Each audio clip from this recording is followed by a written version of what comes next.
A poor girl enters a mountain man's cabin by accident. But by sunrise, the whole town swears she's pregnant with his child. The wind howls through the mountains as a half-frozen girl stumbles through the snow, desperate for warmth. Inside, a lonely hermit, scarred by war and faith long lost, finds her near death by his fire. He saves her life. But when the storm clears, whispers spread faster than wildfire. Now, a preacher's bell tolls, gossip fills the streets, and a man of silence must choose between truth and honor. He marries her to protect her name. But mercy has a cost. The land he guards hides a buried secret, and men with rifles will stop at nothing to take it. As the cabin burns and new life stirs within her, faith and shame collide on the frozen frontier. Can a lie born of rumor become a love blessed by God? Or will the sins of men and the roar of the railroad tear them apart before spring comes? Drop a comment below and share which part of the world you're tuning in from today. If you enjoy stories like this, don't forget to subscribe for more. The December wind howled through the San Juan Mountains like a hungry wolf, driving sheets of snow before it. Violet May Parker stumbled forward, her boots heavy with frozen snow. Her thin coat offered little protection against the bitter cold that seemed to slice right through to her bones. The 19-year-old orphan could barely see 3 feet ahead through the whirling white. But she knew Silverton had to be somewhere ahead. Behind her lay the failed mining camp, where she'd spent her last coins. Ahead lay hope. Or at least that's what she'd believed when she'd set out that morning. Now, with the storm growing fiercer by the minute, hope seemed as distant as the sun behind the heavy clouds. "Come on, girl," Violet whispered to her mare, patting the horse's frost-covered neck. The animal's steps had grown slower, more labored over the past hour. Just a little further. But the mare's next step faltered. The horse's legs buckled, and she went down hard in the snow. Violet tugged desperately at the reins, her throat tight with tears. "Please, get up, please!" The mare's eyes, usually so bright and alert, had grown dull. Her breathing came in harsh, ragged gasps that formed small clouds in the frigid air. Violet knew, with a sinking heart, that her faithful companion wouldn't rise again. "I'm so sorry," she whispered, pressing her face against the mare's neck one last time. The horse had been her parents' final gift before the cholera took them both. Now she truly had nothing left. Violet forced herself to keep moving. The wind cut through her wet skirts, making her teeth chatter so hard she feared they might break. The sleet stung her face, and her fingers had long since gone numb inside her worn gloves. Each step became a battle against the deepening snow and her own exhaustion. Just when darkness started creeping in at the edges of her vision, she saw it. A warm glow through the trees. A light. Hope flared in her chest, giving her the strength for a few more steps. The cabin materialized out of the swirling snow like an answer to prayer. It wasn't much, just a simple log structure with a small porch, but to Violet's snow-blind eyes, it looked like heaven itself. She stumbled up the steps, noting the absence of tracks in the snow. Abandoned, then. A shelter, at least until the storm passed. Her frozen fingers fumbled with the door latch. Inside, the cabin was dark and cold, but blessedly free from the howling wind. A fireplace stood empty against one wall, and rough-hewn furniture cast long shadows in what little light filtered through the window. Violet collapsed near the cold hearth, her legs finally giving out. "Lord," she whispered, her voice barely audible even to herself, "have mercy." Her eyes drifted shut, the cold seeping deeper into her bones. She didn't hear the heavy boots on the porch or the door opening behind her. Jack Holt stood in his doorway, arms full of split wood, and stared at the crumpled form by his fireplace. Years of solitude had made him wary of unexpected visitors, but the slight figure looked about as threatening as a wounded dove. Snow was already building up around her still form, and her lips had taken on a dangerous bluish tinge. He set the wood down quietly, though he doubted anything short of a cannon blast would rouse her now. Moving closer, he could see she was young, little more than a girl, really, with pale features pinched by cold and exhaustion. Her clothes, though decent, were soaked through. Jack's scarred cheek twitched as he considered his options. He'd chosen this isolated cabin precisely to avoid dealing with people, to escape the sideways glances at his Cherokee features and the whispered speculation about his role in the war. But he couldn't leave her to freeze to death on his floor. "Ain't got much choice here, do I, Lord?" he muttered, running a calloused hand through his dark hair. Then, with surprising gentleness for his massive frame, he scooped the unconscious girl up in his arms. She weighed hardly anything at all, like a child's rag doll soaked through with snow. He carried her to his bed, really just a sturdy wooden frame with a straw-filled mattress, and wrapped her in every blanket he owned. Her skin felt like ice against his hands, and a fever was already starting to burn beneath the surface chill. This was going to be a long night. Jack worked quickly, building up the fire until it roared in the hearth. He put water on to boil and dug out the few medical supplies he kept on hand, mostly herbs and bandages left over from his scouting days. The storm outside grew stronger, rattling the window panes and howling down the chimney like a living thing. As the cabin slowly warmed, Jack found himself doing something he hadn't done in years, praying out loud. The words came awkwardly at first, rusty from disuse. "Lord, I ain't much for asking favors, but this girl needs help. Real help. Don't let her die here in my cabin, not when you led her to my door." Through the night, he kept the fire blazing and changed the cool cloths on her forehead as the fever raged. Sometimes she muttered in her delirium, calling for her parents, apologizing to someone named Rose about a mare. Jack spoke to her softly in those moments, though he doubted she could hear him. "You're safe now, miss. The storm can't get you here." When dawn finally broke, the snow was still falling heavily, but the girl's fever had broken. Jack sat in his wooden chair, watching her steady breathing and the color slowly returning to her cheeks. For the first time in years, his cabin felt different, less like a fortress of solitude and more like a shelter, a place of mercy. He found himself wondering about her story. What desperate circumstances had driven her out into such weather, where she was headed, whether she had family searching for her. But those questions would have to wait. For now, it was enough that she was alive, that she was healing. The storm showed no signs of letting up, which meant they'd be trapped here together for at least a few days. Jack's hands tightened on the arms of his chair at that thought. He'd grown used to silence, to the simple routine of his solitary life. Having a stranger in his space, especially a young woman, would complicate everything.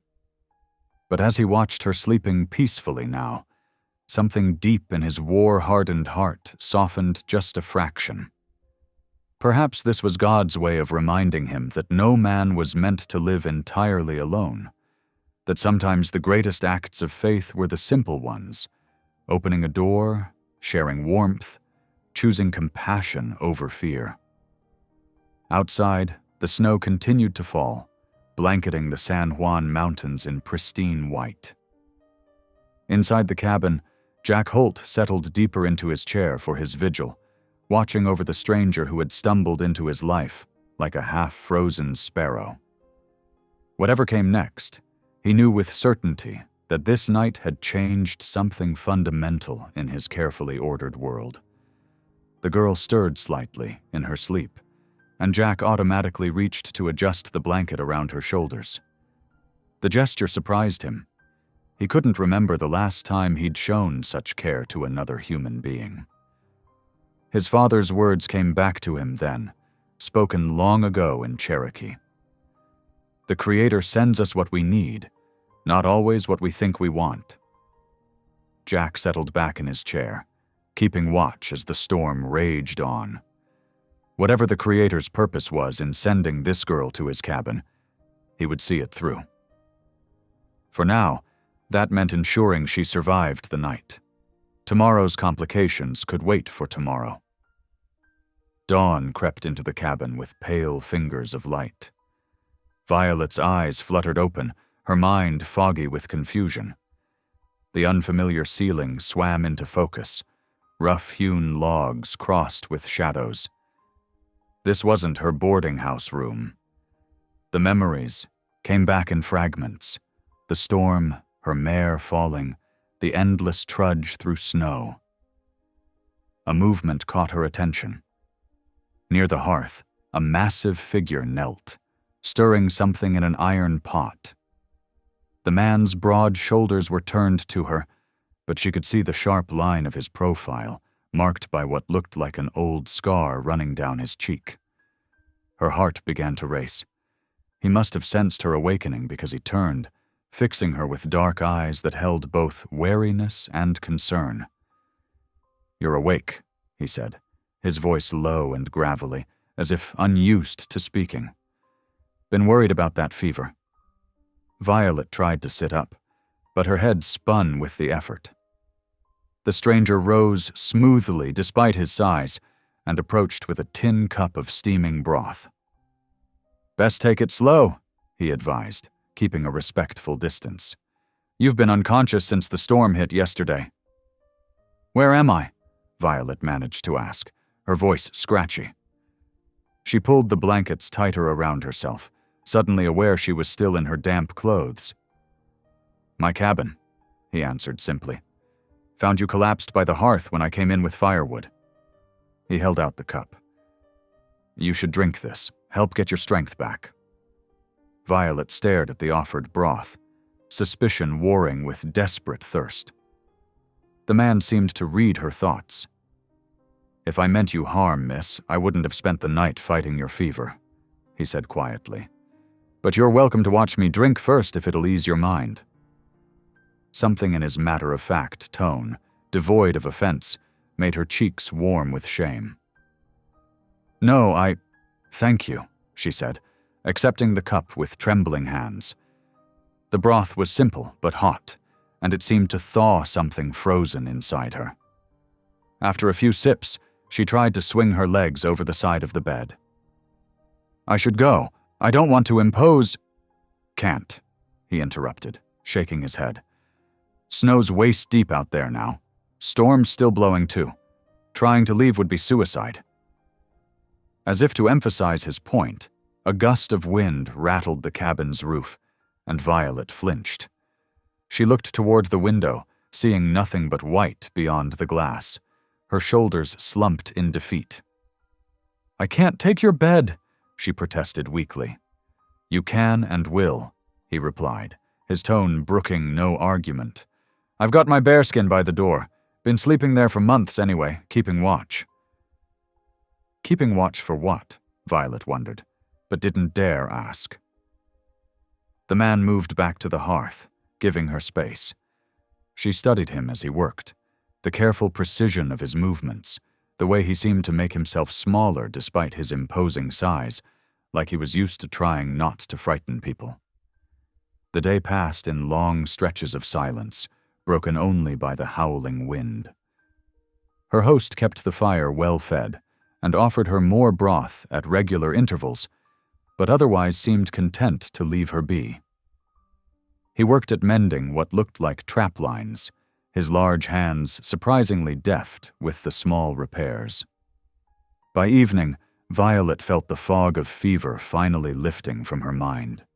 She had been watching him whittle a piece of wood, his movements methodical and peaceful, when she gathered her courage to speak again. "How long have you lived here?" she asked softly. He paused in his work, seeming to consider the question carefully. "Since the war ended. Found I preferred the quiet up here to town talk." "You haven't spoken to anyone in all that time?" A slight shrug of those massive shoulders.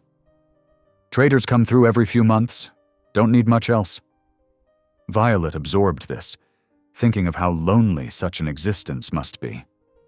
Yet there was something in his manner that suggested the solitude was self-imposed rather than forced upon him. "I should at least know the name of the man who saved my life," she ventured. He looked up then, meeting her eyes directly for the first time. "Jack Holt." She nodded, offering a small smile.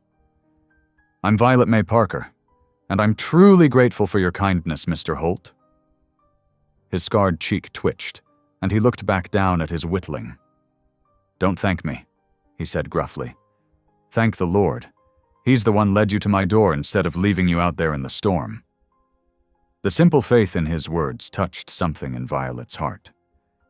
Here was a man who lived alone in the wilderness, yet still acknowledged God's hand in things. She watched as he set aside his carving and knelt for evening prayers, his deep voice soft but clear in the quiet cabin. "Lord, thank you for bringing Miss Parker through her fever. Guide us through this storm and show us your will in all things." Violet's eyes grew heavy as she listened to his prayer. Despite the strangeness of her situation, she felt oddly safe. The last thing she remembered before drifting off was the steady cadence of Jack's words, rising and falling like gentle waves against the shore of her consciousness. He prayed for her recovery, for wisdom in the days ahead, for protection from the storm. But most touching was his simple gratitude, for the gift of being able to help another soul in need, for the reminder that no one was truly meant to walk alone. Through half-closed eyes, Violet watched the firelight play across his features, the strong line of his jaw, the scar that spoke of old hurts, the gentleness that seemed at odds with his warrior's build. Here was a mystery, she thought sleepily. A man who chose solitude but hadn't forgotten kindness, who lived apart from others but hadn't lost his faith. The wind continued its assault on the cabin, but inside, warmth and peace reigned. As Violet finally surrendered to sleep, she found herself adding her own silent prayer of thanks, not just for survival, but for the strange blessing of finding sanctuary with this quiet, God-fearing man who had opened his door to a stranger in need. Jack's prayers continued softly in the background, a soothing litany that followed her into dreams. For the first time since losing her parents, Violet felt truly safe, watched over by both heavenly and earthly guardians. Whatever tomorrow might bring, tonight she could rest in the knowledge that she wasn't alone. The morning sun finally broke through after 2 days of relentless snow, casting diamond sparkles across the pristine white blanket covering the mountain.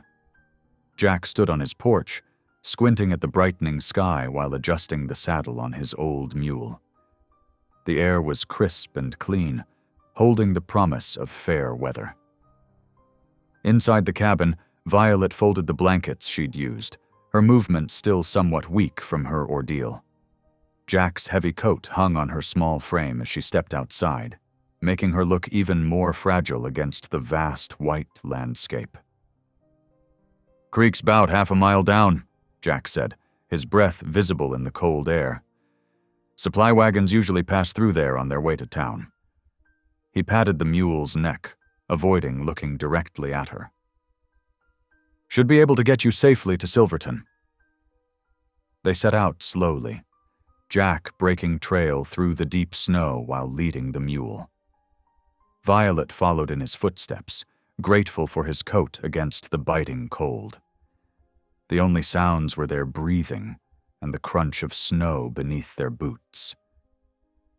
At the creek, they found 2 supply wagons already making their way along the cleared trail. Jack raised his hand in greeting, and the wagons pulled to a stop. "Well, if it ain't the mountain hermit himself," called the lead driver, a weather-beaten man named Tucker. His eyes flickered curiously between Jack and Violet. "Don't often see you with company, Holt." "Miss Parker needs transport to Silverton," Jack said flatly. "She got caught in the storm." Tucker's companion, a younger man with a reddish beard, smirked and elbowed his partner. "Caught in the storm, eh? Must have been right cozy up there in that cabin for 2 days." Violet felt her cheeks burn despite the cold. Jack's jaw tightened, but he kept his voice steady. "She's still recovering. Better wait another night before traveling." "Oh, I bet she should," Tucker said with a knowing wink. His eyes lingered on Jack's coat around Violet's shoulders. "Don't worry. We'll spread word in town that she's safe and sound with you." "That won't be necessary." Violet started to protest, but the wagoners were already clicking their reins, chuckling as they continued down the trail. Jack's expression had darkened. "Best get you back to the cabin. You're not strong enough yet for town." "But surely I've imposed enough." "Another night won't hurt," he said firmly. "Tomorrow I'll take you myself." They trudged back up to the cabin in silence, both aware of something shifted in the air between them. That evening, Jack stayed longer than usual at his prayers, as if seeking guidance for troubles yet to come. The next morning dawned clear and cold. Jack helped Violet onto his mule for the ride into Silverton, walking alongside as they made their way down the mountain. The town came into view, a collection of wooden buildings and mining operations nestled in the valley below. As they entered the main street, Violet noticed people stopping to stare. Whispers followed in their wake. Outside the general store, a group of women huddled together, falling silent as Jack and Violet passed. "I'll see to getting you settled at the boarding house," Jack said quietly, helping her down from the mule. But before they could reach it, a stout woman in a dark dress intercepted them. "So this is the girl," she said, looking Violet up and down with sharp eyes. "I'm Mrs. Dunn, the midwife. Come with me, child. We need to talk." Before Violet could protest, Mrs. Dunn had taken her arm and was steering her toward her office. Jack stood uncertainly by his mule, watching them go. Inside the small office that smelled of herbs and medicine, Mrs. Dunn sat Violet down and began asking pointed questions about her health. When Violet mentioned feeling faint, the midwife's expression grew grave. "Just as I thought," Mrs. Dunn declared, pressing her lips together. "You're in a family way, girl. Don't try to deny it." Violet's face drained of color. "What? No, that's impossible. I've never—" "2 nights alone with that wild hermit in his cabin?" Mrs. Dunn shook her head. "The whole town's talking about it. Tucker and his boy saw you wearing his coat, clear as day." "But nothing happened." Violet stood up, trembling with distress. "Mr. Holt saved my life. He was nothing but honorable." "Calm yourself," Mrs. Dunn said, though her eyes held more judgment than sympathy. "Getting upset won't help your condition." Violet fled the office, tears threatening to spill. On the street, more people were gathering, watching and whispering. She could hear fragments of their conversations. Poor thing. That Cherokee scout. All alone up there. What else would you expect? She hurried toward the boarding house, hoping to escape the stairs, only to nearly collide with Jack. He stood holding her small leather satchel, which must have fallen from the mule. "You dropped this," he said quietly, then noticed her tears. His face hardened as he took in the townspeople's hostile glares. "What's wrong? What did they say to you?" Violet couldn't speak past the lump in her throat. She took the satchel with trembling hands, aware of how this simple interaction would feed the rumors even further. "They think Mrs. Dunn says—" She swallowed hard. "They're saying I'm with child, because of staying at your cabin." Jack's scarred face went still, like a mask carved from stone. His hands clenched at his sides as angry murmurs rippled through the growing crowd. "Ain't right, taking advantage of an orphan girl. Should have known better than to trust a half-breed. Poor thing probably had no choice in that storm." The accusations hung in the air like poison. Violet saw the pain flash across Jack's features before he buried it beneath his usual stoic expression. He had opened his home to help her, had treated her with nothing but respect, and this was his reward. The town's worst suspicions confirmed in their minds. "Mr. Holt," she started to say, but he was already turning away, leading his mule back toward the mountain. The crowd parted before him, their whispers following like snakes in the grass. Violet watched him go, knowing that every step they took from this moment would be watched, judged, and twisted by wagging tongues eager for scandal.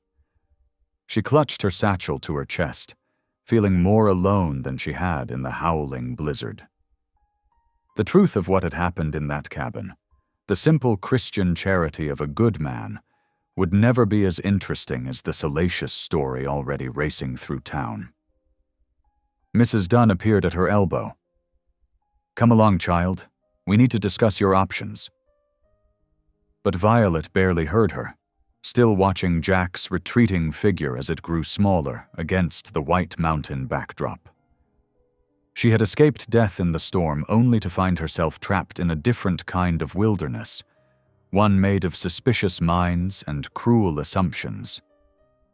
The sun continued to shine brightly over Silverton, but for Violet, it felt as though the storm had never really ended.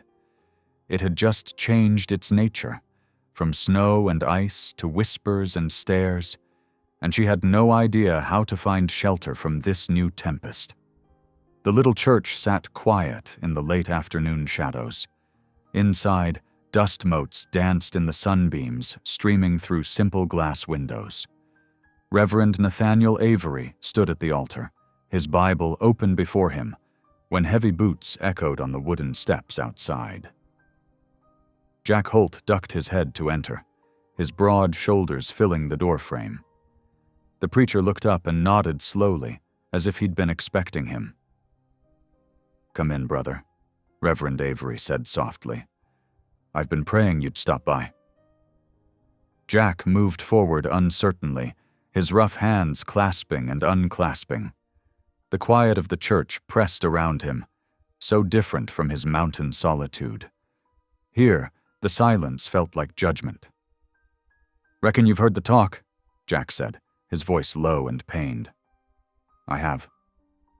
The preacher closed his Bible and stepped down from the altar. "Mrs. Dunn visited this morning.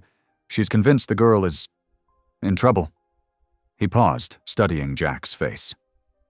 "I know you better than that, Holt. You're not the man they paint you to be." Jack's shoulders slumped.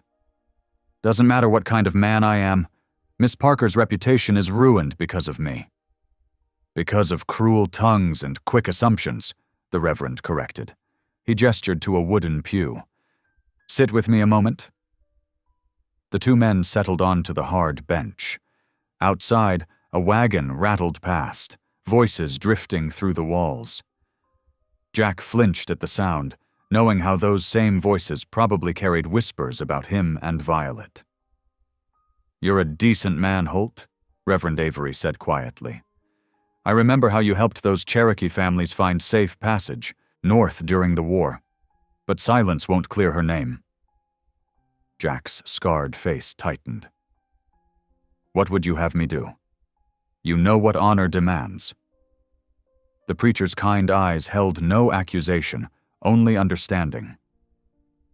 "That girl has no family to defend her, no one to speak for her character. She'll be turned out of decent boarding houses, refused honest work. Unless I marry her," Jack finished roughly. Reverend Avery nodded. "It would give her protection, respectability, and perhaps—" He hesitated. "Perhaps the Lord has his own purpose in bringing her to your door that night." Jack stood abruptly, pacing the narrow aisle between the pews. "I live alone for a reason, Reverend. I'm not fit company for a gentle girl like her." "Let her be the judge of that." The preacher rose too. "At least offer her the choice, Holt. She deserves that much." Jack stopped his pacing, staring up at the simple wooden cross on the wall. His voice, when it came, was barely above a whisper. "Will you marry us, if she agrees?" "Tonight, if you wish. Martha and I will stand witness." Jack nodded once, sharply, then strode toward the door. He paused with his hand on the latch. "Much obliged, Reverend." "Go with God, brother," the preacher said softly as Jack disappeared into the gathering dusk. The mercantile's upper room was small but neat, with a narrow bed and a chair by the window. Violet sat there now, staring out at the darkening street below. Her fingers worried the edge of her shawl as she watched townspeople hurrying home for supper, some glancing up at her window with poorly disguised curiosity. A knock at her door made her start. "Come in," she called uncertainly. Jack filled the doorframe, his hat in his hands. He looked strange indoors, like a wild creature suddenly caged.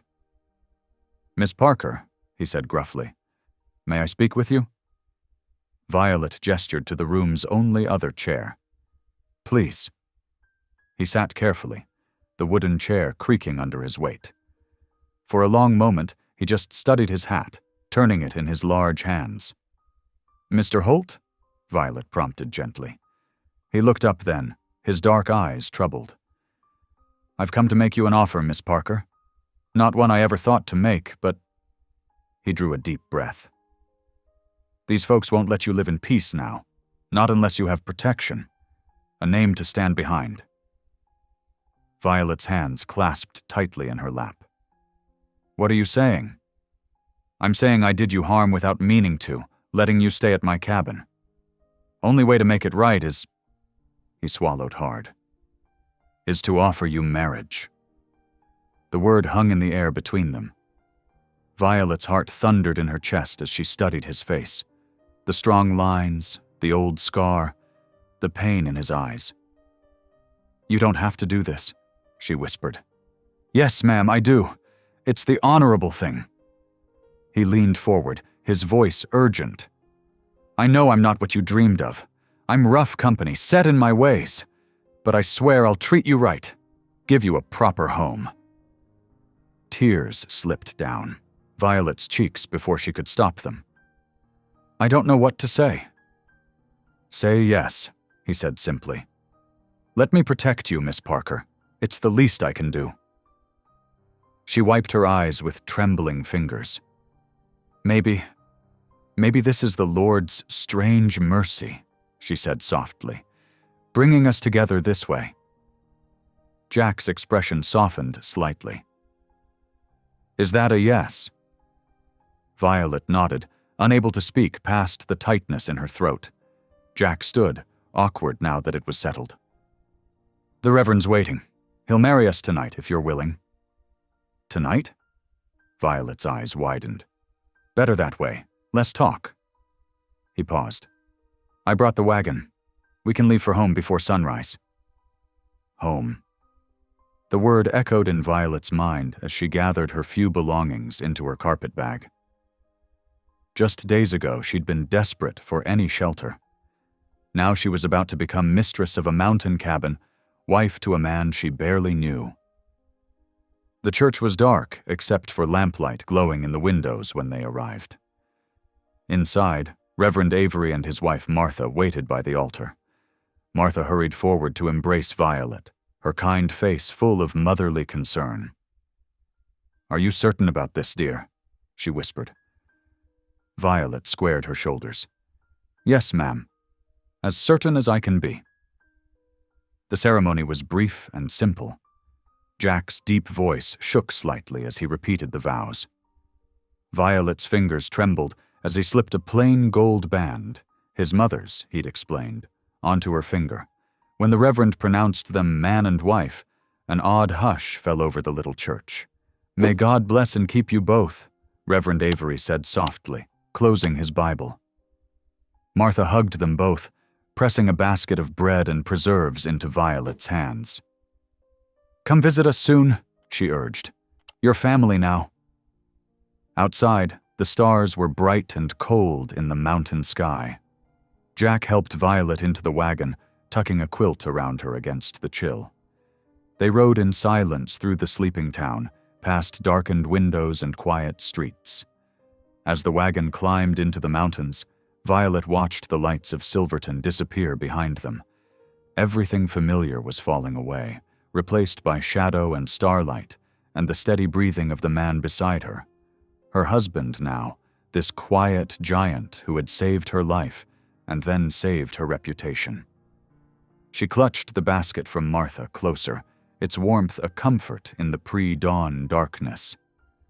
Somewhere ahead lay their cabin, waiting to become a home. What that home would be like, what sort of life they would build together, only time would tell. The wagon creaked onward through the night, carrying them toward whatever future God had planned in his strange mercy. The wagon creaked and swayed as they climbed higher into the San Juan Mountains.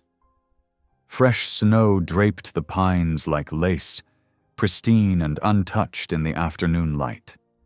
The only sounds were the gentle jingling of sleigh bells on the mule's harness and the groan of wooden wheels against the frozen trail. Violet huddled, deeper into the quilt Martha had given her, stealing glances at the man beside her. Jack Holt, her husband now, though the words still felt strange in her mind. His profile was stern against the winter sky, dark eyes fixed on the trail ahead as he guided the mule through deep drifts. The silence between them stretched like the snow-covered valley below. Violet's thoughts wandered to the simple gold band on her finger, to the hasty ceremony in the lamplit church, to the whispers that had driven them to this desperate solution. She touched the ring absently, its unfamiliar weight a constant reminder of how quickly her life had changed. "Almost there," Jack said quietly, breaking into her thoughts. He pointed ahead to where smoke curled from a stone chimney. "That's home."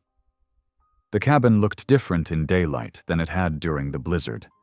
Smaller, somehow, but solid, built of rough-hewn logs chinked with mud and moss. A lean-to shelter stood along one wall, stacked with split firewood. As they drew closer, Violet noticed the careful attention to detail. Tight-fitting shutters, a sturdy door, even a few stubborn herbs still growing in boxes beneath the windows. Jack helped her down from the wagon, his large hands gentle at her waist. "Watch your step here," he warned. "Ice gets slick by the door." Inside, Violet took stock of what was now her home. A stone fireplace dominated one wall, its mantel holding an old Bible and a few carved wooden figures. Stretched pelts and steel traps hung along another wall, testament to how Jack made his living. The furniture was sparse but well made. A table with 2 chairs, a chest for storage, the narrow bed where she'd first awakened after the storm. "I'll show you what you need to know," Jack said, moving with surprising grace for such a big man in the small space. "Water comes from the creek behind the cabin. There's a path cleared through the snow. Kindling stacked here by the hearth. Provisions are stored in the root cellar out back, except what needs to stay warm. That goes in this chest."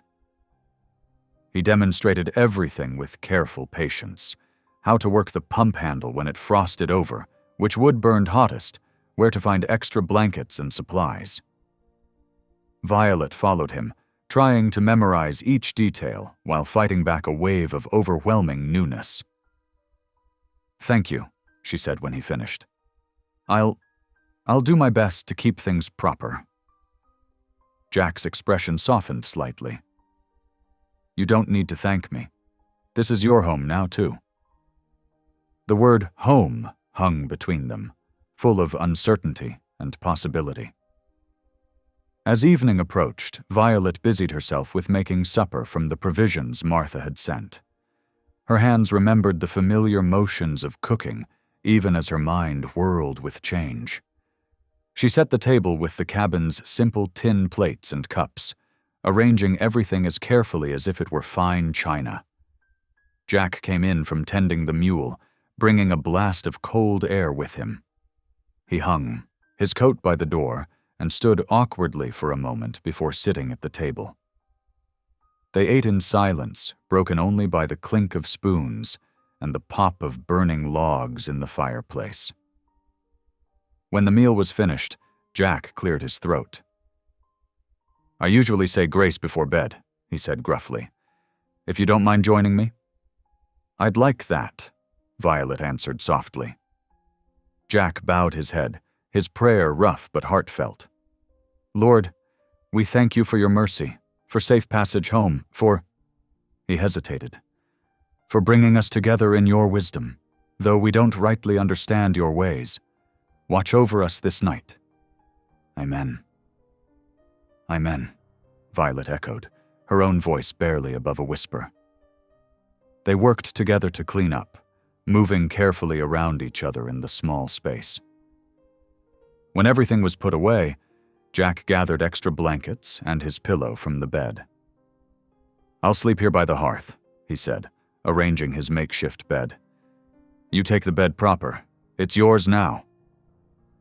Violet wanted to protest that it was his bed, but the quiet dignity in his voice stopped her.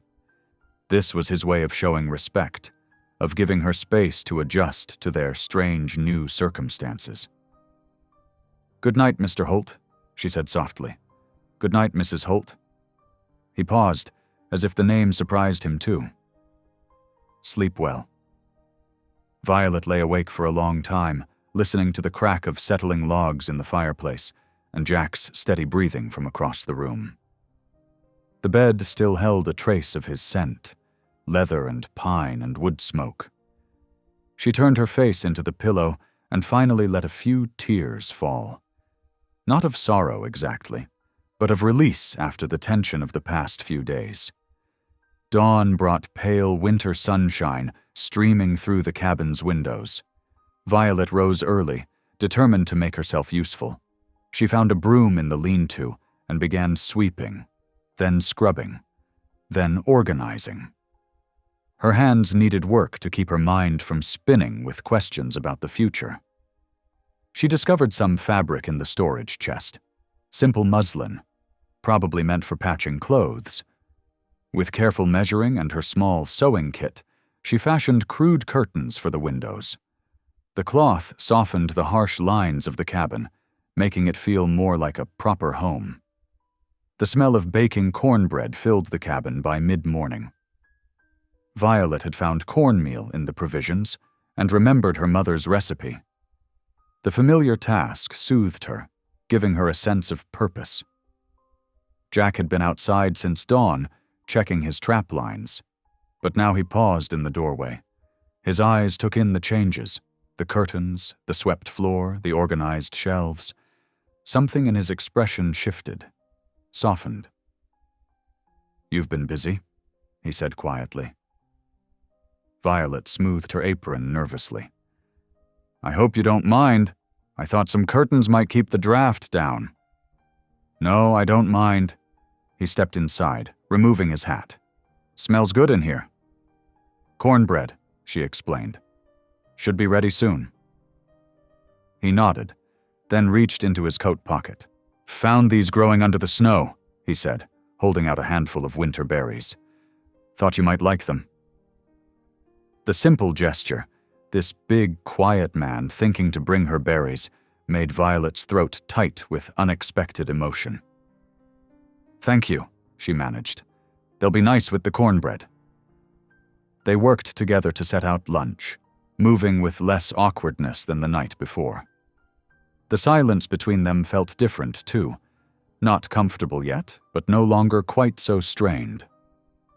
When Jack bowed his head to pray, Violet joined him naturally, their voices blending in quiet gratitude.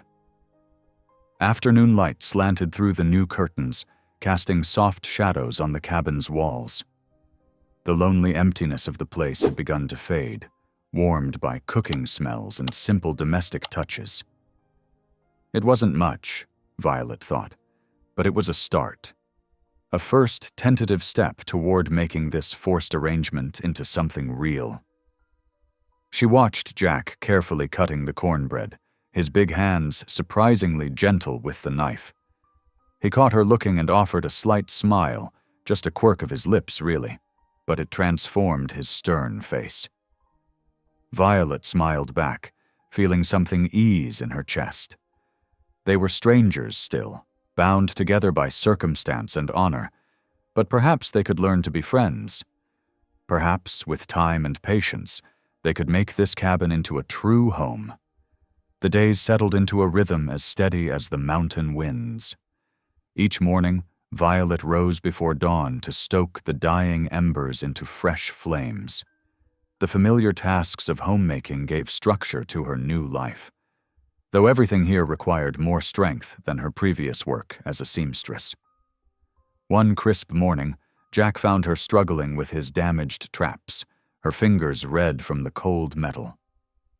He paused in the doorway, watching as she meticulously checked each spring and chain. "You don't have to do that," he said quietly. Violet looked up, determined. "I want to help. These need mending, and I'm good with repair work." She held up one trap to show where she'd reinforced the chain. "See? Just like fixing a dress seam, only sturdier." Jack's expression softened as he examined her handiwork. "Reckon you're right about that. Much obliged." He hesitated, then added, "Might be time you learned to use snowshoes. Can't have you stuck inside all winter." That afternoon, Jack taught her how to strap on the wooden frames and walk without tripping. Violet fell more times than she could count, but each time Jack's strong hands helped her up, patient and steady. By sunset, she could manage a wobbly circle around the cabin.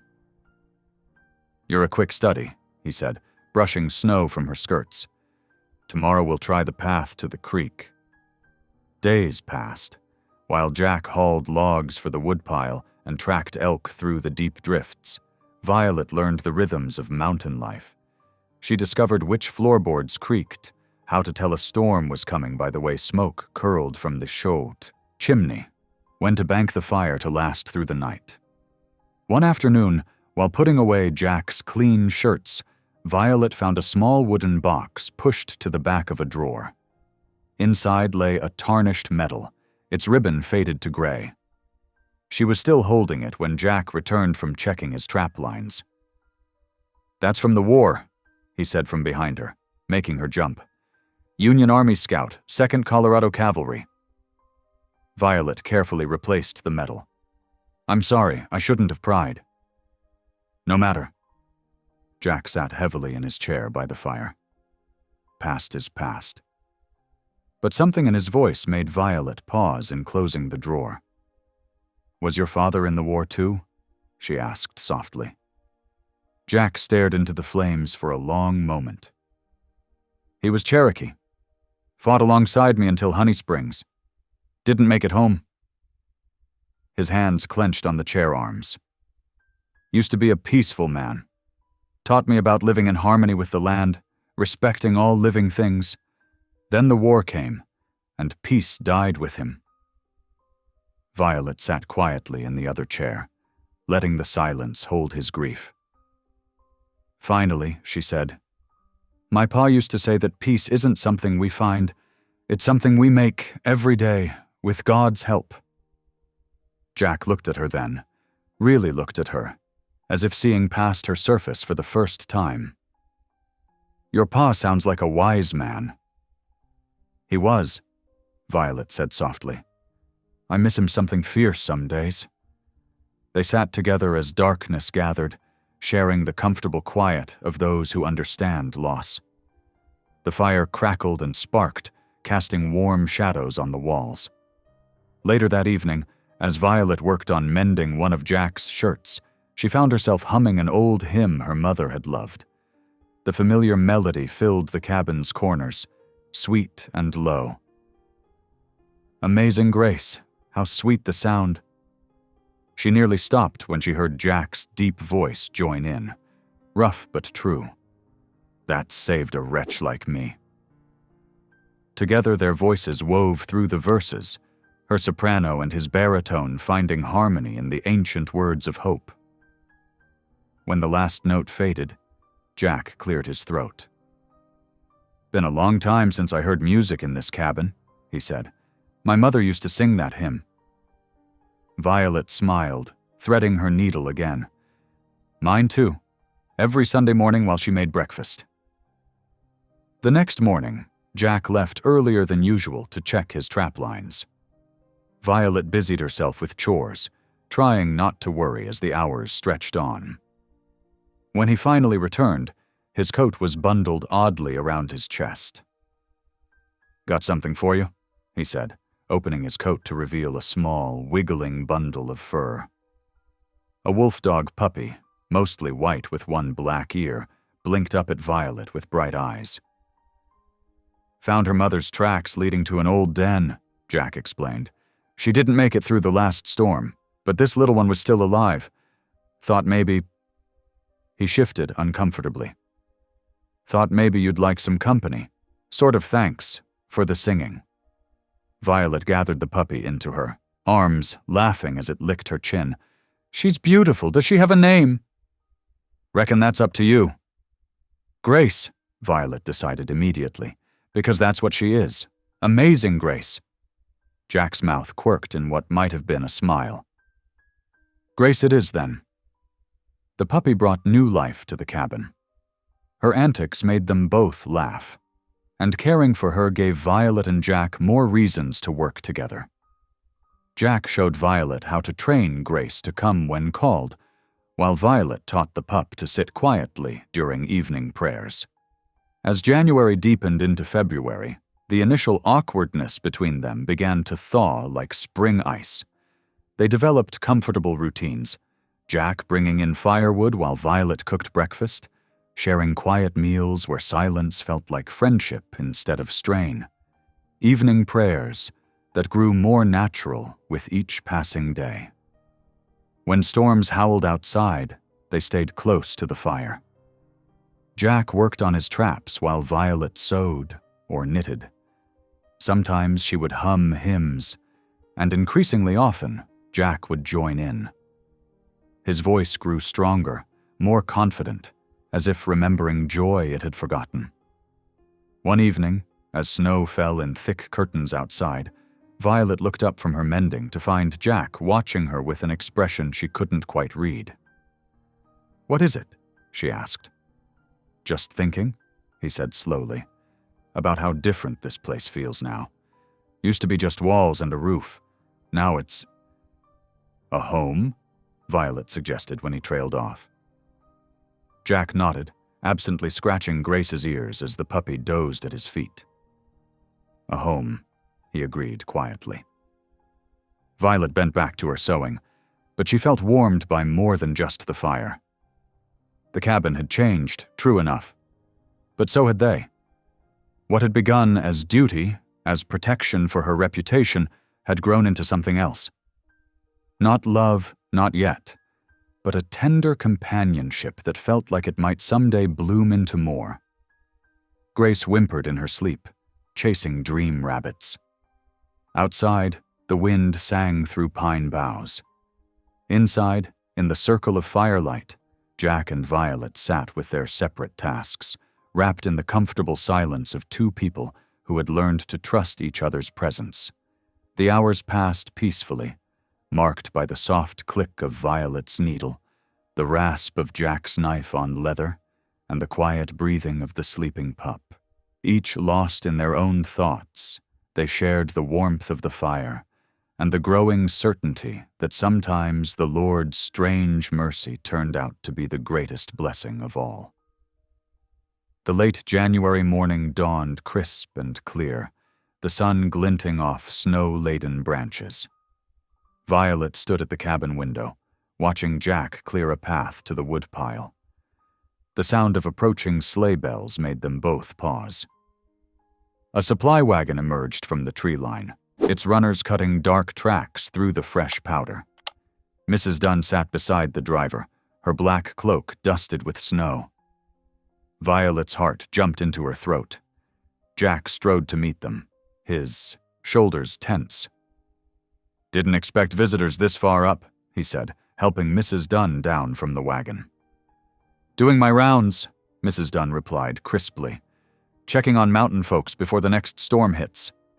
Her sharp eyes found Violet in the doorway. "And I need to examine Mrs. Holt." Violet's fingers tightened on the doorframe. "I'm quite well, Mrs. Dunn. There's no need. There's every need." The older woman brushed past her into the cabin. "Mr. Holt, if you'll give us privacy." Jack hesitated, looking at Violet. She gave him a small nod, and he went outside to help the driver unload supplies. Mrs. Dunn set her medical bag on the table. "Let's have a proper look at you, girl." The examination was thorough and uncomfortable. Violet endured it silently, praying for strength. Finally, Mrs. Dunn sat back, her face troubled. "Well?" Violet asked, smoothing her skirts. Mrs. Dunn's stern expression softened. "I was wrong before," she said quietly. "There's no baby. Never was." She began packing away her instruments. "You were exhausted, half-starved from that mining camp. That's what I saw that day in town. I should have waited before speaking." Relief flooded through Violet, followed quickly by anger. "Your mistake caused all this." "I know." Mrs. Dunn's voice was heavy with regret. "And I'm sorry for it. But listen close, girl. People don't forget rumors easy. Some folks'll always wonder, no matter what I say now." "Then why tell me at all?" "Because truth matters. To you, to your husband out there." Mrs. Dunn clasped Violet's cold hands. "And because I've seen how you two look at each other. What started as duty might grow to something finer if you let it." Violet pulled away, confused by the mix of emotions churning inside her. "Thank you for telling me," she said stiffly. Mrs. Dunn nodded and gathered her things. At the door, she paused. "You've made something good here, Mrs. Holt. Don't let old gossip poison it." Jack came in after the wagon departed, stamping snow from his boots. "Everything all right?" Violet stood by the fire, hugging herself. "She was wrong," she said softly. "That day in town, I wasn't. There never was." She couldn't finish. Understanding dawned on Jack's face. He sank into his chair, running a hand through his hair. "Well," he said finally, "reckon that's a relief." "Is it?" Violet's voice shook. "Does it change things between us?" Jack was quiet so long that Violet's heart began to ache. Then he stood and crossed to her, his movements careful, as if approaching a spooked deer. "Changed things already," he said roughly. "Just not the way you might think." Violet looked up at him, seeing the warmth in his dark eyes. "What do you mean?" "Mean I married you to protect your name. But somewhere along the way—" He touched her cheek gently. "Somewhere between hymns and puppy training and watching you make this place a real home, I started wanting more than duty." Tears spilled down Violet's cheeks. Jack brushed them away with his thumb. "Your pa was right," he said softly, "about making peace every day. You brought peace back to my life, Violet May. Made me remember there's more to living than just surviving." "Oh, Jack," Violet pressed her face into his palm. "I've been so afraid. Afraid you'd send me away once you knew the truth. Afraid you'd never see me as more than an obligation." "Look at me," he murmured. When she did, his eyes were serious. "Nothing obligatory about how I feel for you now." The lamplight cast soft shadows as snow began falling outside. Grace lay curled by the hearth, twitching in puppy dreams. In that quiet moment, something shifted between them. like ice breaking up in spring, revealing deep waters beneath. Violet reached up and traced the scar on Jack's cheek, the one he'd gotten saving his regiment. He caught her hand and pressed a kiss to her palm. "I love you, Jack Holt," she whispered. His breath caught. Then he pulled her close, one hand cradling the back of her head as he kissed her. It was gentle at first, then deeper, full of all the tenderness that had grown between them over the winter months. When they finally parted, Jack rested his forehead against hers. "I love you too, Violet May Holt. Have for weeks now, I reckon." She smiled through her tears. "Since the hymn singing? Since before that? Since I saw you making curtains for our home?" He kissed her again, soft and sweet. "Since I realized I didn't want to imagine this place without you in it." The snow fell thicker outside, but inside the cabin, warmth bloomed like spring flowers. Grace woke and padded over to them, tail wagging. Jack laughed as she nudged between them, demanding attention. "Seems our family's complete," he said, scratching the puppy's ears. Violet's heart swelled at the word family. She leaned against Jack's chest, feeling his strong arms around her. "The Lord works in mysterious ways," she murmured. "That he does." Jack's voice was rough with emotion. "Brought you to my door in a blizzard, gave me a second chance at happiness." They stood together by the fire, watching the snow through the window with Violet's curtains framing it.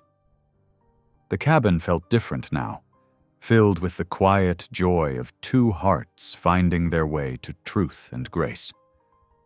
What had begun in desperation and duty had transformed into something precious, a love built on trust, understanding, and faith. As Jack held her close, Violet offered up a silent prayer of gratitude for the strange mercy that had brought them together and the patient love that had made them whole. February brought warmer days that softened the snow into patches, revealing the dark earth beneath. Violet stood at the wash basin, wringing out clothes while Jack repaired a broken trap near the doorway. The peaceful morning silence broke with the sound of approaching hoofbeats. 3 riders appeared through the trees, their horses' flanks lathered from the climb. Jack set down his tools and stood, positioning himself between the approaching men and the cabin. Violet dried her hands on her apron, moving closer to the door. The lead rider, a thin man in an expensive coat, dismounted first. His boots were city-made, barely scuffed. "Mr. Holt," he called out, removing his hat. "I'm Theodore Wells, agent for the San Juan and Pacific Railroad Company." He gestured to his companions, who remained mounted. "These are my associates, Mr. Parker and Mr. Durant." Jack nodded but didn't move from his position. "What brings railroad men so far up the mountain?" Wells pulled a leather portfolio from his saddlebag. "Matter of some importance, Mr. Holt. May we step inside to discuss it?" Violet saw Jack's shoulders tense, but he stepped aside, allowing them entry. She quickly cleared the table while the men removed their hats and settled into the chairs Jack indicated. Only Wells sat. His companions remained standing near the door. "Fine cabin you have here," Wells said, spreading papers across the table. "Been in your family long?" "My father's land," Jack answered simply. "Going on 30 years now." Wells nodded, sorting through his documents. "That's actually what brings us here today. According to our records, this parcel falls under the Cherokee Treaty lands of 1856. He pushed a map forward. "You see here? This entire valley was designated as tribal territory." Jack's face remained impassive, but Violet saw his hands clench at his sides. "My father was Cherokee. He claimed this land legal and proper." "Ah." Wells exchanged glances with his companions. "But you see, the treaty specified tribal occupancy, not individual ownership. The railroad has already secured rights to much of the surrounding territory.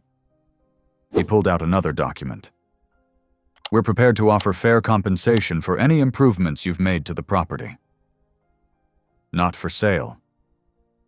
Jack's voice was quiet but firm. Wells's pleasant expression tightened. Mr. Holt, perhaps you don't understand. This isn't a negotiation. The railroad requires this land for a planned spur line. We're merely extending the courtesy of compensation before... Before what? Violet stepped forward, her heart pounding. Before you try to take it by force. The two men by the door shifted their coat jackets, revealing holstered pistols. Wells shot them a quelling look before turning back to Jack. No one's speaking of force, Mrs. Holt. We're simply explaining the legal situation. This land was never properly deeded to individual ownership. My father's blood is in this ground, Jack said. His voice was still quiet, but there was steel in it now. He worked it, built on it, died defending it. There's your deed. Wells sighed and began gathering his papers. I can see this discussion will require more time. We'll leave these documents for your review. He stood, placing the portfolio on the table. I strongly suggest you consider our offer, Mr. Holt. Railroad progress can't be stopped by one man's sentiment. The threat in his words hung in the air like gun smoke. Jack didn't move as the men filed out. Only when their horses' hoofbeats faded did he slump slightly, running a hand over his face. Violet touched his arm. Jack? They'll be back, he said heavily. With more than papers next time. Violet looked at the documents on the table, her stomach churning. What can we do? Jack was quiet for a long moment, staring out the window at the valley below. Need to ride into town, he said finally. Talk to Reverend Avery. He knows about these matters. They hitched the wagon quickly, leaving Grace with extra food and water. The trip down the mountain was tense, both of them scanning the trail for signs of the railroad men. Silverton's streets were muddy with melting snow, and several people stared as they passed. Violet held her head high, remembering Mrs. Dunn's words about old gossip. The church stood quiet in the afternoon light. Reverend Avery was in his study, bent over correspondence. He looked up with surprise when they entered. Jack, Violet, this is unexpected. He gestured to chairs. What brings you down the mountain? Jack explained about the railroad agents while Violet watched the Reverend's face grow grave. When Jack finished, Avery removed his spectacles and rubbed his eyes. I've heard rumors, he said slowly. The San Juan and Pacific has been buying up land all through the valley.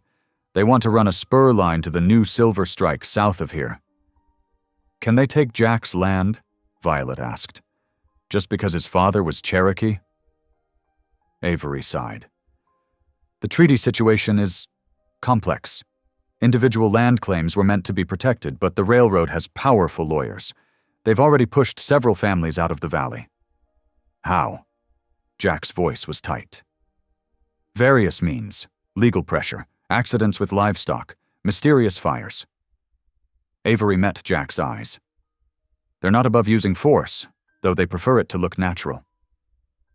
Violet's hand found Jack's, squeezing hard. What should we do?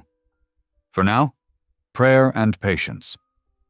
Avery stood and moved to his bookshelf, pulling down a thick volume. I'll review the treaty documents. Perhaps there's something we can use to challenge their claim.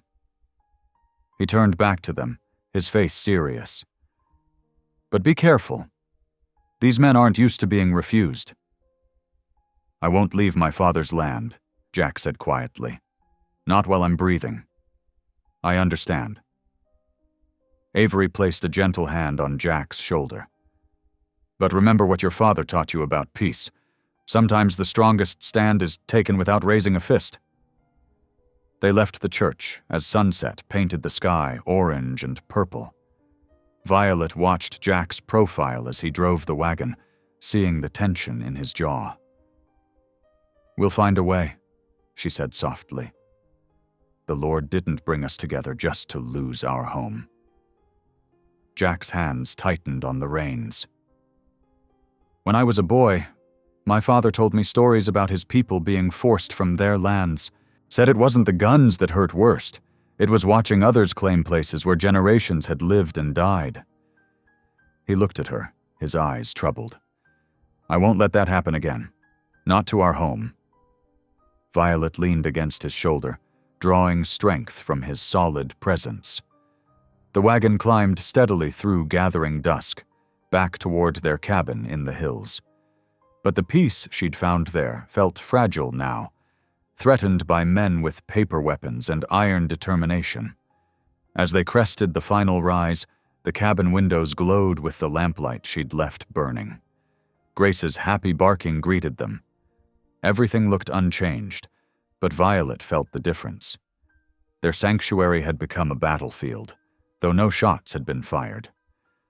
She watched Jack unhitch the wagon, his movements sure and steady in the deepening dark. Whatever came, they would face it together. But as she gathered kindling for the night's fire, she couldn't shake the feeling that peace was slipping away like melting snow, revealing harder choices beneath. The railroad men's threats echoed in her mind as she prepared their evening meal. She found herself straining to hear hoofbeats in every gust of wind, seeing shadows in every flicker of lamplight. But when Jack pulled her close before their evening prayers, she forced her fears down. They had truth, faith, and each other. For tonight, that would have to be enough. The March sun had barely warmed the mountain air when Jack and Violet headed down to Silverton for supplies. Their wagon rattled over the thawing trail, patches of snow still clinging to shadowed hollows. Jack noticed Violet's hands twisting in her lap as they approached town. "We'll be quick," he assured her. "Just flour, coffee, and shot for hunting." Violet nodded, straightening her shawl. "And thread. I'm nearly out." The streets were busier than usual, muddy with spring melt. Miners trudged between saloon and assay office, while women hurried about their morning errands. Jack helped Violet down from the wagon, conscious of the stairs following them to Whitman's general store. Inside, the usual friendly bustle fell quiet. Mrs. Whitman's welcoming smile wavered as they approached the counter. Jack cleared his throat. "Morning, ma'am. Need some supplies." "Of course." Mrs. Whitman's voice was barely above a whisper. She gathered their items slowly, her movements stiff. The bell above the door jangled. Deputy Clay Hargis stepped in, removing his hat with exaggerated politeness. "Well now, if it ain't the Holts." His badge caught the morning light. "Interesting timing, you being here." Jack turned slowly. "Something we can help you with, Deputy?" Hargis smiled, but his eyes were cold. "Funny you should ask. Been looking into that deed of yours, Holt. Something ain't quite right about it." Other customers drifted closer, sensing trouble. Jack kept his voice level. "Deed's good as the day my father filed it." "That so?" Hargis pulled a folded paper from his vest. "Because according to the record office in Denver, there's no proper filing for that parcel, just some scribbled claim from 30 years back." He looked around at the gathering crowd. "Makes a body wonder what else might not be proper. Like maybe this sudden marriage to that girl?" Violet stepped forward, color high in her cheeks. "Our marriage is before God and witnessed by Reverend Avery himself." "No offense intended, ma'am." Hargis's tone dripped false courtesy. "Just seems mighty convenient. Man needs to prove he's settled proper like, suddenly takes a wife when the railroad comes calling." Jack's hands clenched, but Violet's voice rang out clear and strong. "You weren't there when Jack saved my life in that blizzard. Weren't there when he offered marriage to protect my name from gossip that you and others spread." She looked around at the watching faces. "My husband is a good man, who works his land honest and true. If you can't see that, then may the Lord open your eyes." A murmur rippled through the crowd. Several women nodded slightly, including Mrs. Whitman. But Jack noticed some of the men, particularly those who'd been seen drinking with the railroad agents, scowling deeper. Hargis's face darkened. "Pretty speech, ma'am. Don't change the fact that your man's claiming land he's got no right to. Railroad's got proper papers for that whole valley." "Papers don't make right," Jack said quietly.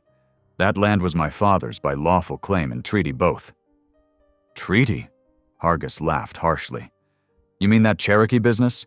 Way I hear it, those claims got settled years ago. Unless you're fixing to tell us you're some kind of Indian." The slur hung in the air like smoke. Jack took a step forward, but Violet's hand on his arm stopped him. She faced Hargis squarely.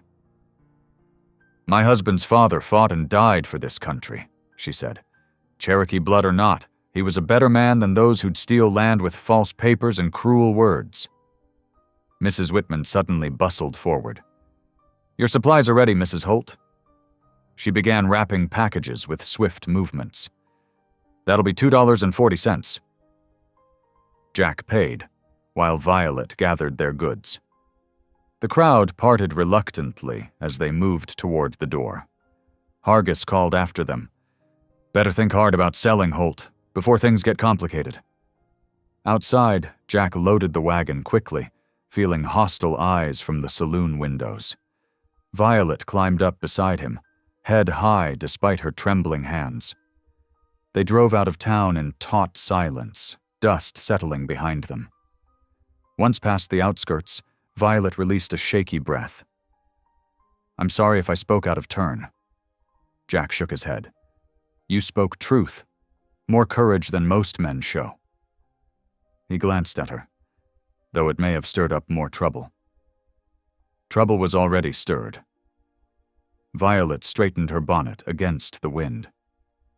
"But we can't let them twist what's right into something shameful.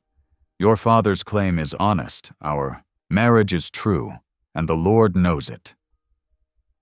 They rode on, the wagon swaying over rough ground. Jack's thoughts churned like spring rapids. He'd known the railroad men would cause trouble, but having the law turned against him cut deep. His father had always taught him to trust in justice, but justice seemed to bend toward whoever had the most gold. The cabin came into view as afternoon shadows lengthened. Violet went straight to preparing their evening meal while Jack stored the supplies. The familiar routine steadied them both, but tension lingered like wood smoke. When the simple supper of beans and cornbread was ready, they sat at their small table. Violet reached for his hand, bowing her head. "Dear Lord," she prayed softly, "we thank you for this food and the home you've given us. We ask that you turn wrath into reason in the hearts of those against us. Guide us in your wisdom, that we might defend what's right without losing sight of your peace. Amen." Jack echoed the amen, his throat tight. After they ate, he pulled out paper and ink while Violet cleaned up. His father had taught him letters alongside tracking and hunting, insisting education was as vital as any survival skill. Now he began carefully drafting a letter to the Territorial Land Office in Denver. "Dear Sir," he wrote, "I write concerning my father's homestead claim in San Juan County, filed in 1848 under the name James Holt." He detailed the history of the claim, his father's service in the Union Army, and the recent pressure from the railroad. His hand cramped as he wrote, unused to so many words, but he pressed on. Violet brought him a cup of coffee and sat nearby, mending by lamplight. The scratch of his pen mixed with the soft whisper of her needle, peaceful sounds that somehow made him stronger. Outside, a coyote called lonely in the darkness, but here was warmth and purpose. He finished the letter as Violet was banking the fire for the night. "Will you read it?" he asked. "Make sure it says things proper?" She took the pages carefully, reading by the lamp's glow. "It's good, Jack." Clear and respectful, but firm about our rights." She looked up at him, firelight catching gold in her hair.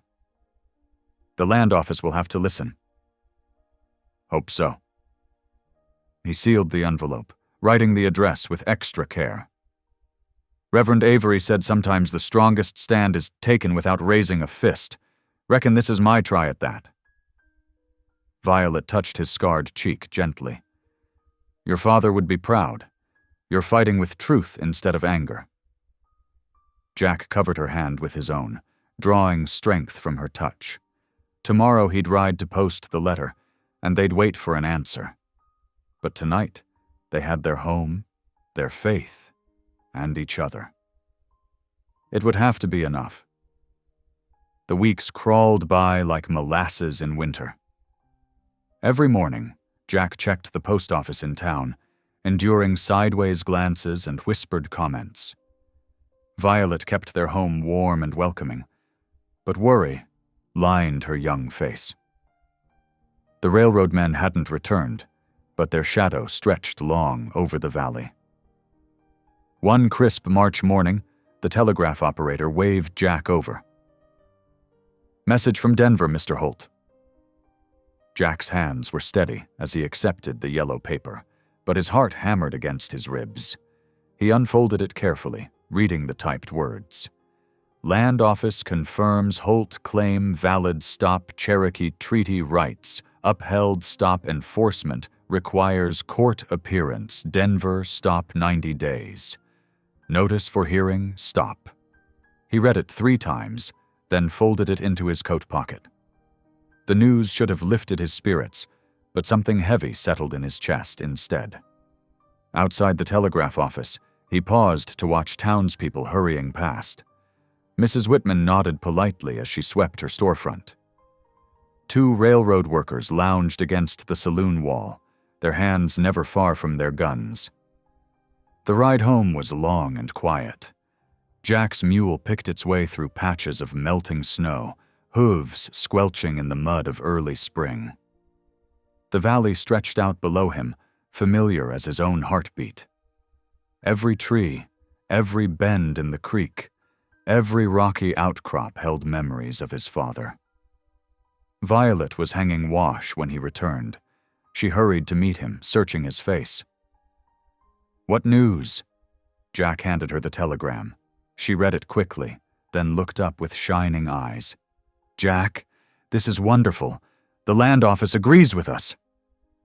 "Read the last part again," he said quietly. Her smile faded as she understood. 90 days, all the way to Denver. And that is assuming we could afford the journey." Jack unsaddled his mule, movements deliberate.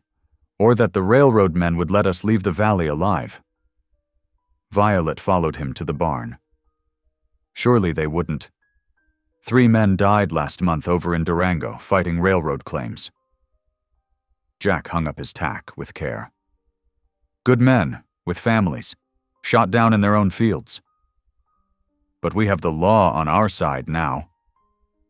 Law don't mean much to men with gold in their eyes and guns on their hips." Jack turned to face her. "I saw enough killing in the war. Don't aim to see more." That evening, they ate their supper in troubled silence. Violet had made fresh bread, but Jack barely tasted it. His mind was working through something, turning it over and over like a creek stone. After the dishes were done, he sat by the fire, his father's old Bible in his lap. "What are you thinking?" Violet asked softly, settling beside him with her mending. "About something my father used to say." Jack's rough fingers traced the Bible's worn cover. "He said a man's worth ain't in what he owns, but in what he's willing to give up for what's right." Violet's needle paused. "What are you saying?" "I'm saying maybe there's a way to keep this land from becoming blood ground." He met her eyes. "A way that don't end in killing." The next morning was Sunday. They hitched up the wagon early, while dawn was still painting the mountains pink. Jack helped Violet up onto the seat, then climbed up beside her. Neither spoke much as they drove down to town for services. The little church sat on the edge of town, its white clapboard walls gleaming in the morning light. Reverend Avery was sweeping the steps when they arrived. He looked up, smiling warmly. "Jack, Violet, you're early today." "Need to speak with you, Reverend," Jack said, helping Violet down. "Before services, if you can spare the time." Inside the church, morning light streamed through simple glass windows, making patterns on the wooden pews. The Reverend's wife was arranging flowers at the altar, but withdrew quietly when she saw their serious faces. "What's troubling you?" Reverend Avery asked, settling into a front pew beside them. Jack pulled out the telegram, explaining the situation. The preacher listened carefully, nodding now and then. When Jack finished, silence filled the small church. "I see your difficulty," Reverend Avery said finally. "The law supports you, but enforcing it might cost lives." "Yes, sir," Jack squared his shoulders. "That's why I aim to deed the land to the church." "Jack," Violet gasped. The Reverend's eyebrows rose. "That's a significant decision, son." "Railroad can't profit if the land belongs to God's house," Jack explained, "and no man with any fear of judgment would shed blood over church property." "But it's your father's land," Violet protested. "Your heritage, your home." Jack turned to her, taking her small hands in his. "Peace costs something, Violet. My father knew that. He gave his life fighting for it." He squeezed her fingers gently. "Better to give up land willing than watch men die over it." Tears sparkled in Violet's eyes, but something like pride showed there too. She nodded slowly. "It would need to be properly documented," Reverend Avery said thoughtfully. "I have some legal papers in my study, and you'll both need to sign, being married." "We'll sign," Violet said firmly. "If this is what it takes to stop violence, we'll sign." The Reverend brought out the papers, explaining each one carefully. Jack and Violet read them together, heads bent close. The document was simple enough. A deed of gift, transferring their homestead to the church's care. A place was marked for their signatures at the bottom. Jack's hand trembled slightly as he took up the pen. He thought of his father clearing this land, building the cabin log by log. Thought of summer evenings watching the sun set over the valley. Thought of the first time he'd brought Violet home through the snow. But when he signed his name, his writing was clear and strong. Violet signed next, her signature delicate beside his. Reverend Avery and his wife witnessed the document, making it official. Just like that, the land that had been in Jack's family for 30 years belonged to the church. "I'll file this first thing tomorrow," Reverend Avery said, carefully folding the deed. "And Jack, I know what this cost you. Both of you. The Lord sees such sacrifices." They stayed for services, though Jack hardly heard the sermon. Violet's hand remained tight in his, anchoring him through the hymns and prayers. Afterward, they drove home slowly, watching spring sunshine melt the last patches of snow in the valley. The golden afternoon light made everything look different somehow. Softer, more peaceful. Or maybe it was just that the weight of worry had lifted from Jack's shoulders. He glanced at Violet, seeing the same quiet acceptance in her face. "You sorry?" he asked softly. She shook her head. "No. You were right about peace costing something. But we still have each other, and that's worth more than any piece of land." Jack nodded, understanding now what his father had meant about a man's true worth. The valley stretched out before them, painted in evening colors. It was still beautiful, still home, even if they no longer owned it on paper. Some things, he realized, belonged to the heart more than to the law. The wagon creaked up the familiar trail as sunset turned the mountains to gold. Tomorrow would bring new challenges, But tonight there was a strange sort of calm in knowing they'd chosen right over pride. Violet leaned against his shoulder, humming softly as they rode toward home through the melting snow. The puppy's urgent barking pierced Violet's dreams. She sat up in bed, heart pounding, as acrid smoke stung her nostrils. Through the cabin's small window, an orange glow flickered against the night sky. "Jack!" She shook her husband's shoulder. He was already rolling to his feet, grabbing his coat. "Stay inside," he ordered, rushing to the door. The moment he yanked it open, thick smoke billowed in. Violet could hear the crackle of flames eating at the cabin's outer walls. The puppy wouldn't stop barking, dancing frantically by the back wall. Violet pulled on her shawl with trembling hands.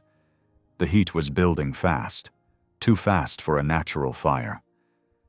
Through the window, she caught glimpses of shadowy figures on horseback, moving in the firelight. Jack burst back inside, his face streaked with soot. "They've set all 4 corners." He grabbed a bucket, but Violet could see it was hopeless. The dry winter wood was catching like tinder. Smoke rolled across the ceiling in thick waves. Violet dropped to her knees, coughing. The puppy whined and pressed against her skirts. Above them, the roof timbers groaned ominously. "The window!" Jack shouted. He grabbed Violet around the waist, practically throwing her toward the small opening at the back of the cabin. "Out! Now!" Violet clutched the puppy to her chest as Jack helped push her through. The sharp night air hit her lungs like a blessing. She tumbled into a snowdrift, struggling to her feet as Jack started to climb through after her. A terrible cracking sound split the night. Violet screamed as a burning beam crashed down, catching Jack's shoulder and pinning him half in, half out of the window. His face contorted in agony. "Jack!" She grabbed his arms, trying to pull him free. The heat was blistering now, the whole cabin becoming an inferno. With a last desperate heave, she managed to drag him clear just as the wall collapsed behind them. They fell together into the snow. Somewhere in the darkness, horses galloped away. The puppy huddled against Violet's legs, whimpering. Jack lay still, his breathing ragged, his left shoulder crushed and bloody. "Stay with me," Violet pleaded, cradling his head. His eyes were glazed with pain as he stared at their burning home. "Jack, please." "All I touch burns," he whispered hoarsely. "Should never have brought you here." "Don't you dare," Violet said fiercely. "This isn't your fault." But Jack's eyes were closing, his skin clammy despite the heat of the fire. Violet forced herself to think. They needed shelter. The night was bitter cold, and Jack was going into shock. The storage shed was too close to the burning cabin. But maybe she could salvage enough to build something temporary. "Stay here," she told Jack, tucking her shawl around him. "I'll be right back." She ran to the shed, the puppy at her heels. Inside, she found some tools and rope. The cabin's walls were falling now, but some of the boards might still be usable once they cooled. She began dragging pieces away from the flames, ignoring the splinters that dug into her palms. Working frantically in the dark, Violet lashed together a crude lean-to against a standing pine. She used half-burned planks for walls, piling snow against the cracks to block the wind. It was ugly, but it would have to do. Getting Jack inside was harder. He was barely conscious, and every movement made him groan with pain. Violet half-dragged, half-carried him the short distance, somehow managing to maneuver him onto a bed of pine boughs she'd cut. The puppy curled up against his good side, providing a bit of warmth. Dawn was breaking by the time Violet had him settled. In the gray light, she could see how badly his shoulder was crushed. The joint twisted at an unnatural angle, the skin already purpling. She used strips torn from her petticoat to bind it as best she could, but they needed help. The nearest doctor was in Silverton, a day's journey away. As she worked, a wave of dizziness washed over her. She sat back on her heels, pressing a hand to her stomach. Something felt different. A subtle change she'd failed to notice in the past day's chaos. With sudden clarity, she realized she was late with her monthly cycle. The truth hit her like a physical blow. She was carrying a child. Now, of all times, when they had no home, no supplies, and Jack. "Lord," she whispered, "I know you haven't brought us this far to abandon us now." She looked at Jack's pale face, his shoulder, the pitiful shelter that was all they had left. "But we sure could use some help." Jack stirred, his eyes fluttering open. "Violet? I'm here." She took his good hand, squeezing gently. "The cabin."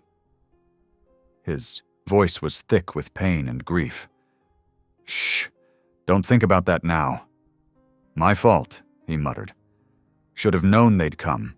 Should have protected you better." "Stop that right now, Jack Holt." Violet's voice was firm despite her tears. "Those men did this, not you. And we're still here. We're alive. That's what matters." He tried to sit up but fell back with a groan. Violet steadied him, her heart aching at his weakness. This proud, strong man who had survived war and loss, to see him brought so low by simple greed and hatred. The puppy whined and licked Jack's face. A ghost of a smile touched his lips. "Good dog," he whispered.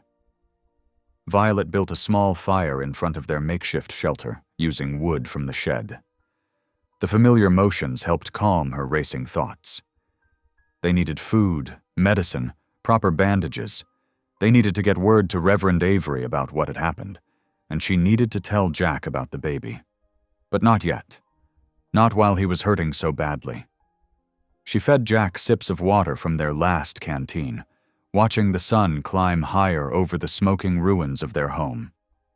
The cabin that had been her first real home since her parents died. The place where she'd learned to love this quiet, honorable man. Gone now, like so much else. But as she rested her hand on her stomach, feeling the secret promise of new life there, Violet felt an unexpected surge of hope. They still had each other. They still had their faith. And somehow that would have to be enough. "I need to get help," she said finally. "You need a doctor, and we can't stay in this shelter for long." "Too dangerous," Jack protested weakly. "Those men might still be watching." "Then the Lord will have to watch over me too." Violet touched his face gently. "Rest now. I'll pray while I work." And she did pray, her lips moving silently as she gathered what supplies she could find, as she tended Jack's injuries, as she reinforced their pitiful shelter against the mountain wind. She prayed for strength, for guidance, for protection. But most of all, she prayed for the tiny spark of life within her. That this child, conceived in love despite all odds, would be a sign of hope reborn from the ashes of their loss. The morning wore on. Jack drifted in and out of consciousness, while Violet salvaged what she could from the cabin's remains. The puppy stayed faithfully by Jack's side, offering comfort with soft whimpers and gentle nuzzling. In the light of day, Violet could see boot prints in the mud, where the raiders had circled their home, methodically setting the fires. The sight made her angry, but she pushed the feeling aside. Anger wouldn't help them survive. Instead, she focused on immediate needs. She managed to find a few canned goods that had survived the fire, some tools, and miraculously, Jack's father's Bible, its leather cover scorched, but its pages intact. Each small discovery felt like an answer to prayer, a reminder that they hadn't been completely abandoned to fate. For 3 days, Violet tended Jack in their makeshift shelter beside the blackened ruins. The lean-to offered little protection from the bitter mountain winds, but she kept him alive through determination and prayer. She melted snow in a salvaged pot for drinking water and cleaning his wounds, watching helplessly as fever took hold of him. Jack's shoulder had swollen badly, the skin hot and angry to the touch. He drifted in and out of consciousness, muttering about the war, about his father, about failure.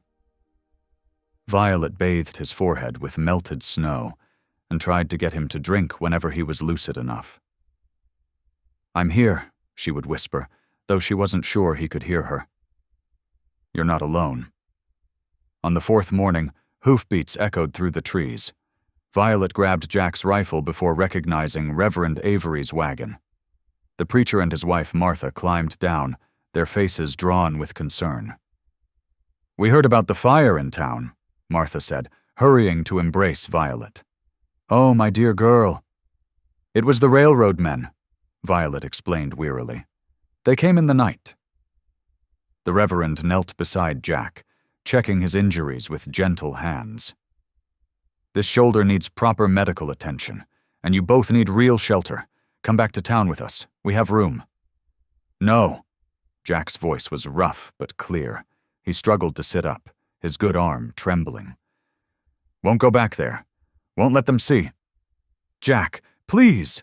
Violet touched his arm. "You're ill. We need help." But she could see the shame in his eyes, the proud man brought low by violence and betrayal. He turned his face away, refusing to meet anyone's gaze. The Averys stayed until dusk, helping repair the lean-to and leaving supplies. Martha hugged Violet tightly before they left. "Send word if you need anything at all." That night, the fever peaked. Jack thrashed on his pallet, calling out to ghosts only he could see. Violet held his hand, praying through tears until he finally fell into an exhausted sleep near dawn. When she woke a few hours later, he was gone. "Jack." Violet stumbled out of the shelter, panic rising in her throat. His horse was missing from the crude paddock. Boot prints in the frost led toward the high ridge. Something glinted on the quilt where he had lain. Violet's heart clenched as she recognized his war medal, the one reminder of his service, his father's sacrifice. He would never leave it behind unless— "No," she whispered. Oh no. She ran to the Averys' wagon tracks from the day before, following them down the mountain trail. Her legs trembled with exhaustion, but fear drove her on. The preacher's home was a welcome sight through the morning mist. "He's gone," she burst out as soon as Martha opened the door. "He took his horse and left his medal. He means to die alone up there." Reverend Avery appeared behind his wife, already reaching for his coat. "Which way did he go?" "The high ridge." Violet gripped the doorframe as another wave of dizziness hit her. The baby, she thought. Their baby. "Please, I have to go after him." "You're in no condition," Martha started. "He won't die alone. Not again." Violet straightened, one hand pressed to her stomach. "He lost his father that way. I won't let him do the same to our child." Understanding dawned in Martha's eyes. The Reverend was already hitching his team to the wagon. "The storm's coming in fast," he warned, glancing at the heavy clouds building over the peaks. "We'll have to hurry." Martha packed blankets and supplies, while Violet changed into dry clothes. Within minutes, they were jolting up the mountain road, following Jack's trail into the gathering storm. The wagon creaked ominously on the steep track. "The Lord will guide us," Reverend Avery said quietly, though his knuckles were white on the reins. Violet clutched Jack's medal, its metal warm against her palm. "Please," she prayed, "please let us find him in time." The wind picked up as they climbed higher, carrying the first stinging flakes of snow.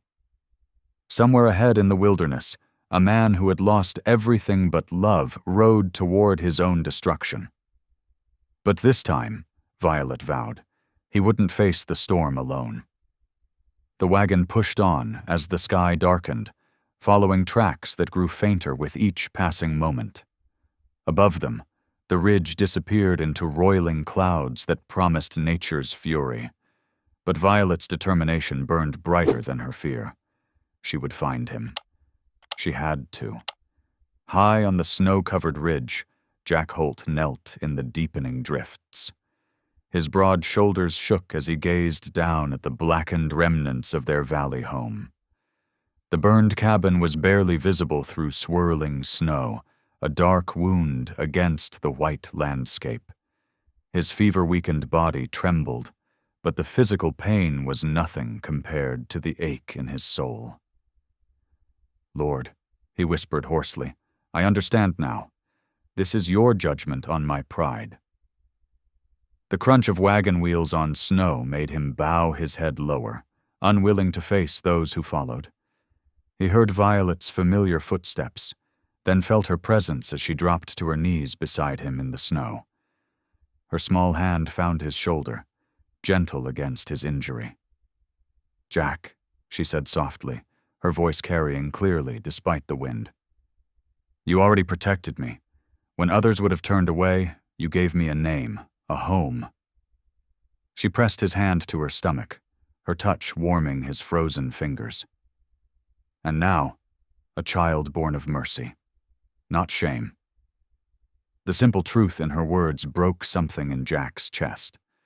A sob tore from his throat as he turned and pulled her close, burying his face in her shoulder.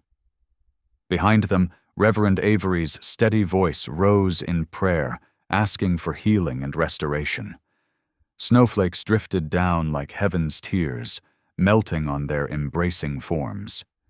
The preacher's words shifted from prayer to ceremony, his voice strengthening. "What God has joined," Reverend Avery declared, "let no man put asunder. Here, before Him, renew your vows in truth and love." Jack raised his head, meeting Violet's tear-bright eyes. Their first wedding had been rushed, born of necessity and scandal. But here, on the mountain where they had first found each other, they spoke words of genuine devotion. "What began in rumor," the preacher pronounced solemnly, "ends in truth. Your union is blessed by God Himself." The snow fell steadily now, like a benediction on their bowed heads. In that moment, the weight of shame and judgment lifted from Jack's shoulders. He saw in Violet's eyes not pity, but the same steadfast love that had transformed his solitary cabin into a true home. Through her unwavering faith, hope bloomed again in his heart, as pure and bright as the snow around them. By the time winter's grip loosened its hold on the valley, the sound of hammers and saws filled the air. Townspeople, moved by Reverend Avery's sermons on neighborly love, gathered to rebuild Jack and Violet's cabin. Fresh-cut lumber from the church mission transformed the charred ruins into sturdy walls and a solid roof. Word arrived by telegraph that the governor had reviewed Reverend Avery's petition. The railroad would reroute its line away from the valley, sparing both the sacred ground and the peace that had finally settled over the community. As April's warmth touched the mountainside, Violet's time drew near. The midwife, Mrs. Dunn, made amends for her earlier mistake by staying 3 days to help deliver the baby. On a clear morning filled with birdsong, Promise Holt entered the world with a lusty cry that echoed off the cabin's new walls. Jack worked through the nights, his hands carefully shaping pine boards into a cradle. Each stroke of his plane was a prayer of thanksgiving. Above the finished piece, he hung his father's tarnished Union medal, a reminder that courage comes in many forms, not just in battle, but in choosing peace, in loving despite fear. The evening light streamed golden through the cabin's fresh-hung curtains as Violet prepared their supper. Steam rose from the iron pot while she hummed Amazing Grace, her voice sweet and clear. Jack sat in the chair he'd made, Promise cradled in his strong arms, the baby's tiny fingers curled around his father's calloused thumb. "You weren't born of shame, boy," Jack whispered, his voice rough with emotion. "You were born of mercy." He glanced up at Violet, who smiled as she set bread on the table. Outside the cabin window, spring painted the valley in shades of emerald. New grass covered the scars of winter's trials. The creek sparkled in the evening light, its song joining Violet's hymn. Inside, lamplight warmed the family tableau, mother, father, and child together in the peace they had fought so hard to find. The mountain peaks stood sentinel above their home, washed in the day's last gold. In their steadfast presence, the cabin glowed like a lantern of hope, a testament to love's power to heal and restore what violence and fear had nearly destroyed. Thanks for tuning in. These stories remind us that life is more than headlines. It's about heartlines. Subscribe if you want more moments that make you pause, feel, and reflect.